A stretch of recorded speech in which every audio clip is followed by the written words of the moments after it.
वयं बालवर्गस्य छात्राः सादरं प्रस्तुतं संस्कृतश्लोकान् वक्रतुण्ड महाकाय सूर्यकोटि समप्रभ निर्विघ्नं कुरु मे देव सर्वकार्येषु सर्वदा ओम एकदन्ताय विघ्नैः वक्रतुण्डाय धीमहि तन्नो दन्ति प्रचोदयात् गणेश श्रुती गणपती तुझे नाव चांगले आवडे बघू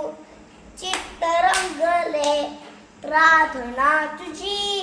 गौरी नंदना हे दयांदे श्री गजानना 1 2 3 4 गणपतीचा जयकार 5 6 7 8 गणपतीचा थाट माट गणपती बाप्पा मोरया मंगलमूर्ती